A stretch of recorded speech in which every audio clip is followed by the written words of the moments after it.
Saudara-saudari yang terkasih di dalam Kristus, selamat pagi. Salam jumpa lagi dalam Sabda Siap Saji Minggu 6 Juli 2025, hari Minggu biasa ke-14. Marilah kita berdoa dalam nama Bapa dan Putra dan Roh Kudus. Amin. Ya Allah, dalam diri Putramu Engkau berkenan mengalirkan damai sejahtera bagi kami, sehingga kami pun selalu rela dan siap sedia menjadi utusan-Mu untuk mewartakan damai sejahtera-Mu bagi semua orang yang kami jumpai, sehingga semakin banyak orang yang beriman kepadamu dengan pengantaran Yesus Kristus Tuhan kami, yang bersama Dikau dalam persatuan Roh Kudus hidup dan berkuasa Allah sepanjang segala masa. Amin. Tuhan bersamamu dan bersama rohmu. Inilah Injil Yesus Kristus menurut Lukas. Dimuliakanlah Tuhan. Sekali peristiwa Tuhan menunjuk 70 murid. Ia lalu mengutus mereka berdua-dua mendahuluinya ke setiap kota dan tempat yang hendak dikunjunginya. Katanya kepada mereka, tuaian memang banyak, tetapi pekerjanya sedikit. Sebab itu, mintalah kepada Tuhan yang mempunyai tuaian agar ia mengirimkan pekerja-pekerja ke tuaian itu. Pergilah, camkanlah aku mengutus kamu seperti anak domba ke tengah-tengah serigala. Janganlah membawa pundi-pundi atau bekal atau kasut. Dan janganlah memberi salam kepada siapapun selama dalam perjalanan. Kalau memasuki suatu rumah, katakanlah lebih dahulu, damai sejahtera bagi rumah ini. Dan jika di situ ada orang yang layak menerima damai sejahtera, maka salammu itu akan tinggal padanya. Tetapi jika tidak, salammu akan kembali kepadamu. Tinggallah dalam rumah itu, makan dan minumlah apa yang diberikan orang kepadamu. Sebab seorang pekerja patut mendapat upahnya. Janganlah berpindah-pindah rumah. Jika kamu masuk ke dalam sebuah kota dan diterima di situ, makanlah apa yang dihidangkan kepadamu dan sembuhkanlah orang-orang sakit yang ada di situ. Dan katakanlah kepada mereka, kerajaan Allah sudah dekat padamu.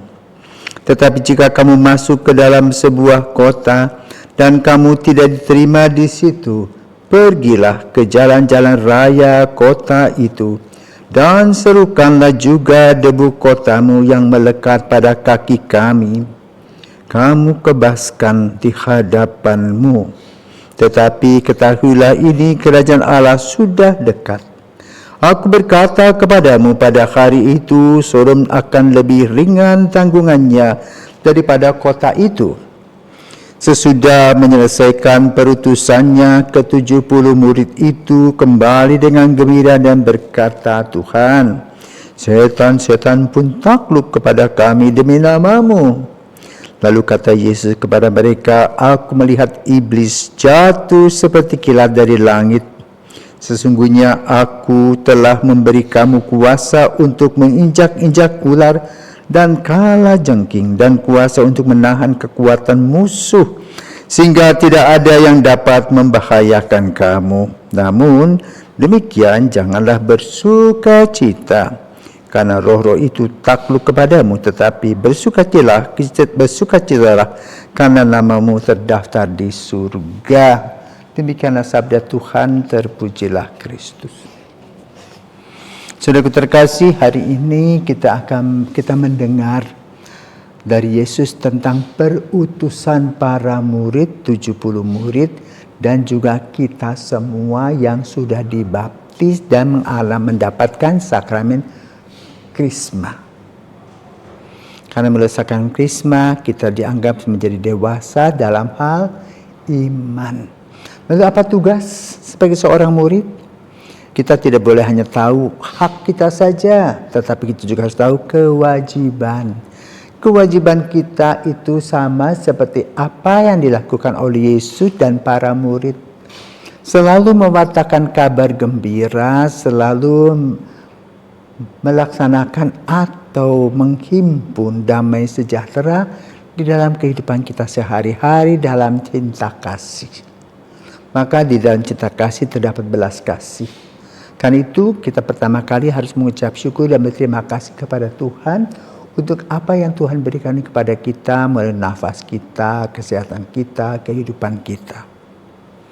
Kedua, kita juga bersyukur karena Tuhan memberikan saudara-saudari di sekitar kita yang mana mereka saling mendukung dengan kita. Kadang-kadang ya memang beradu argumen seperti senduk dengan garpu, tetapi sesudah itu kita harus berdamai kembali. Dan itulah nuansa kekristenan dalam hidup. Perutusan para murid melahirkan apa? Pertama, kebanggaan diri bahwa kita diutus, diperhitungkan, dipercaya oleh Tuhan. Tetapi tidak boleh melahirkan kesombongan seperti diuraikan Injil pada hari ini di mana para murid merasa puas. Mereka telah diterima, dieluk-elukan, tetapi Yesus mengatakan hati-hati. Kita akan terlena dan jatuh dengan puji-pujian orang. Dan setan bersorak-sorai. Kenapa? Suatu hari kita terpeleset. Kenapa? Kesombongan kita. Kita merasa hebat. Kenapa? Perutusan Yesus. Tetapi yang paling penting dan perlu adalah belajar setia dan rendah hati. Tetap melaksanakan kabar gembira dengan sukacita melalui belas kasih dalam kehidupan sehari-hari. Yang kecil-kecil saja, gak usah besar-besar, menyalami saja. Menyalami kalau kita bersalaman dengan orang, kita mengatakan selamat pagi, selamat malam, selamat siang. Tetapi juga mata kita saling beradu. Bukan kalau kita memberikan salam, tangannya saja, mukanya kita kemana-mana. Nah itu sebuah salam. Yang kedua, siapa saja yang lebih dulu melihatnya, kita mengucapkan selamat. Jangan, karena aku sudah hebat ini, aku mesti ditegur oleh orang. Tidak, kita yang melihat mengucapkan selamat lebih dulu. Itulah tradisi baik yang diberikan oleh Yesus kepada kita dan dilaksanakan oleh Yesus dalam kehidupan para murid. Maka apa? Hubungan antara Yesus dengan para murid terasa dekat. Nah disitulah sebetulnya yang diinginkan kehidupan seorang Kristiani, merasa dekat satu sama lain, bukan merasa sebagai tuan dan hamba, tapi sebagai saudara, duduk sama rendah, berdiri sama tinggi. Ini dulu. Yang kedua, baru kita berteori yang macam-macam tentang siapakah Yesus. Terutama ketika kita mengalami kesulitan.